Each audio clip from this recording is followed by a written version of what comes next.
Hi friends! இன்னைக்கு சூப்பரான ஒரு பெரிய மீன புடிச்சிட்டு வந்திருக்காங்க. இந்த மீனோட பேர் என்ன அப்படின்னு சொல்லிட்டு நான் Facebook பக்கம் இத பதிவு பண்ணியிருந்தேன். நெறைய பேர் வந்து எனக்கு வந்து இது ஓரியா மீன், ஓரியா மீன் சொல்லியிருந்தீங்க.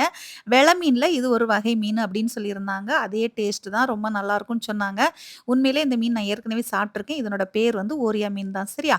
எங்க வீட்டுக்காரங்க அவங்க ஃப்ரெண்ட் ஒருத்தவங்க போட்ல இருக்காங்கங்க. அவங்க வந்து குளச்சல் பக்கத்துல இருக்கிறதுனால மீன் எதுவும் வந்துச்சுன்னா உடனே ஒரு ஃபோன் பண்ணி எங்களுக்கு இன்ஃபார்ம் பண்ணிருவாங்க. எங்க வீட்டுக்காரங்க போய் காலையில போய் வாங்கிட்டு வந்துருவாங்க.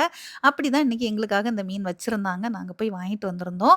இந்த மீன் வந்து எப்படியும் ஒரு 2, 3 கிலோக்கு மேல இருக்கும்னு நெனைக்கிறேன். கரெக்ட்டாலாம் எனக்கு தெரியாதுங்க.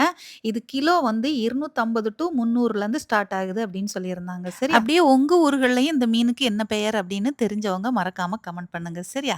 அப்படியே கண்மணி ப்ரூனோவுக்கு வெளியில வந்து பார்த்தாச்சுன்னா, அவங்களுக்கு ஒரே சந்தோஷம் இன்னைக்கு காலையில மீன் வந்துருச்சு. என்னடா இன்னைக்கு அப்பா ரொம்ப பெரிய மீனா வாங்கிட்டு வந்திருக்காங்களே அப்படின்னு சொல்லிட்டு பிள்ளைங்களுக்கு ரொம்ப சந்தோஷமா இருந்துச்சு. ஏன் தெரியுமா? அவங்களுக்கு மீன்னா ரொம்ப ஃபேவரைட்டுங்க. அடிக்கடி மீன் சாப்பிடுவாங்க 2 பேரும்.